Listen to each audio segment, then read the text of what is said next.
In this part, we will give some measure theoretic approach and then provide the necessary part of the Neyman Pearson lemma and the usefulness of this Neyman Pearson lemma for getting unbiased test.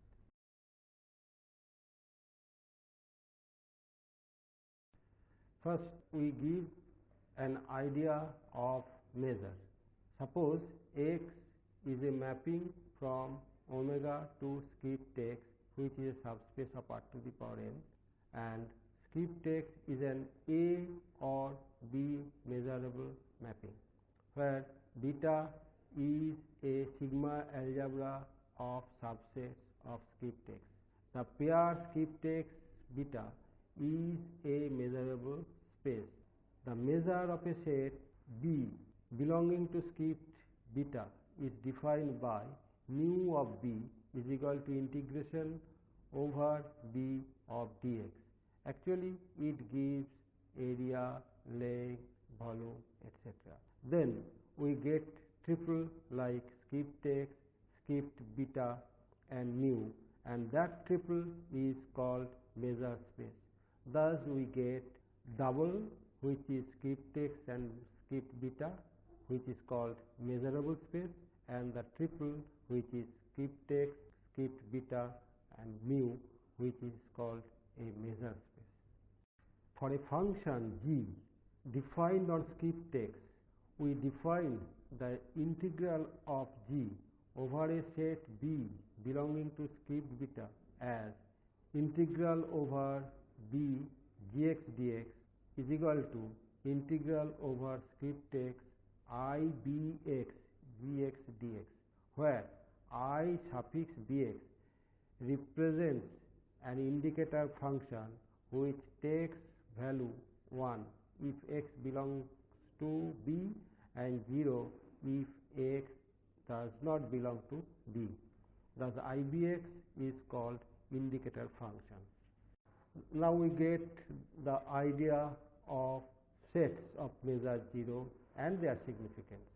If G is non-negative on B, then integral of Gx over B is equal to 0 means that either Gx is equal to 0 on B or mu B is equal to 0.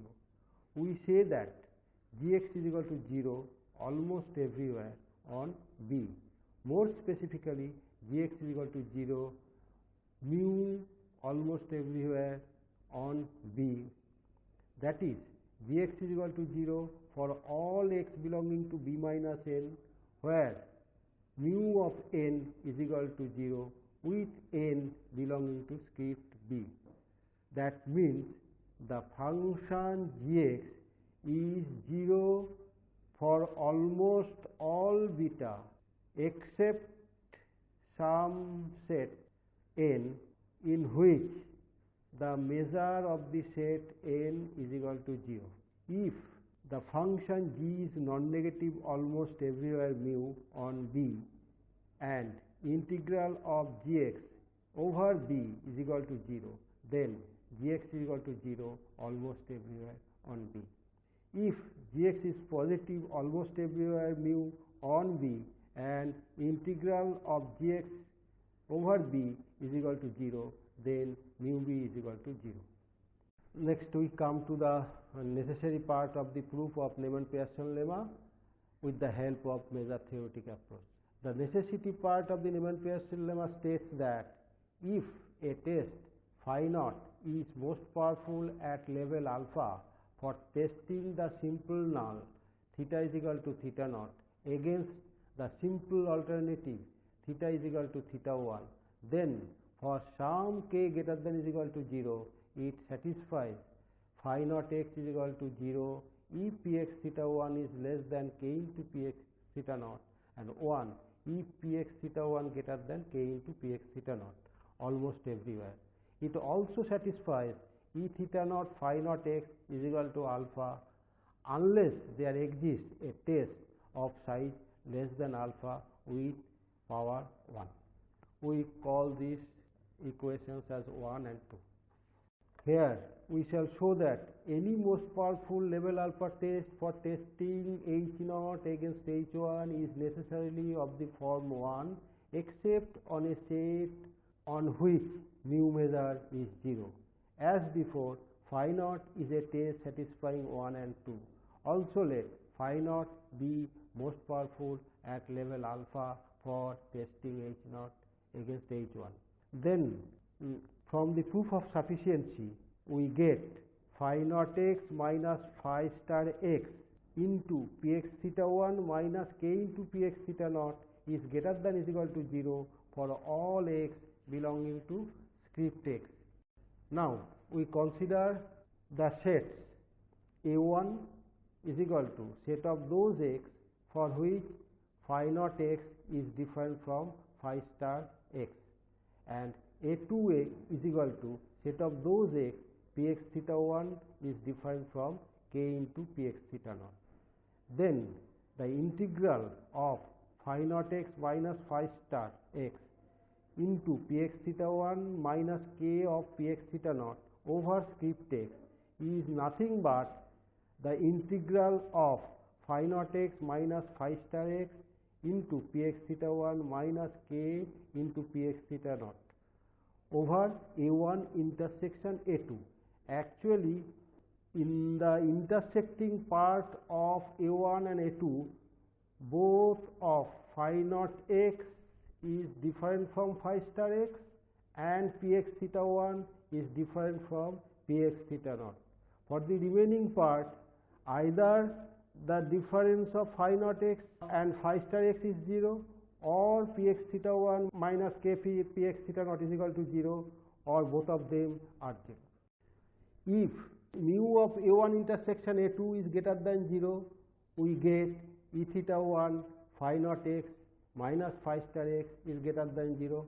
That is, phi naught is becoming most powerful than phi star, which is a contradiction because we have taken that phi star x is most powerful.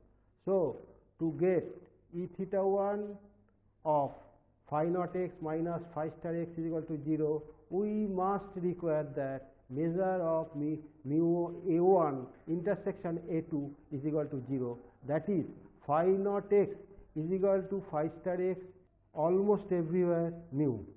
In other words, most powerful tests are uniquely determined on the sets for which px theta 1 is greater than px theta naught or px theta 1 is less than k px theta naught, but it remains undetermined on px theta 1 is equal to k of px theta naught, and that gives the proof of necessary part of the lemma.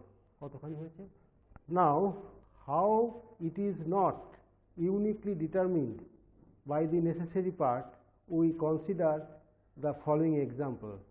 For example, we consider a single observation x, and suppose we want to test that x has uniform distribution over 0 1 against the alternative that x has uniform distribution over half and 3 by 2. And by this most powerful lemma, based on a single observation x, we want to test that x has uniform distribution over 0 1 against the alternative that x has uniform distribution over half and 3 by 2. Then by Neyman Pearson lemma, most powerful test accepts H0 if x is less than half, rejects H0 if x is greater than 1, and it also rejects H0 with probability p if x lies between half and 1, from which, using the size condition of the test, we get p is equal to twice alpha. That means whenever alpha is less than half, we reject the test on the boundary with probability twice alpha. Alternatively, we can choose the most powerful test in this way: reject H0 if x is less than u, and accept. Alternatively, we can get most powerful test in the following way: accept H0 if x is less than u, and reject h naught if x is greater than u, where u is so determined that the test is of size alpha, and that gives u is equal to alpha. That means we are accepting the null hypothesis whenever x is less than alpha and rejecting the null hypothesis whenever x is greater than alpha. Thus, we get two most powerful tests in two different ways, and giving the discussion on the point that most powerful test is not uniquely determined on the boundary. As a consequence of the Neyman Pearson lemma, we get another theorem which is given by that most powerful test is always unbiased. For this, we get phi naught as a most powerful level alpha test. Then if we take a trivial test phi x is equal to alpha, it means that phi x is equal to alpha means we always reject the null hypothesis with probability alpha, that is constant probability. Automatically its size is alpha and it belongs to M alpha, and phi naught is most powerful level alpha.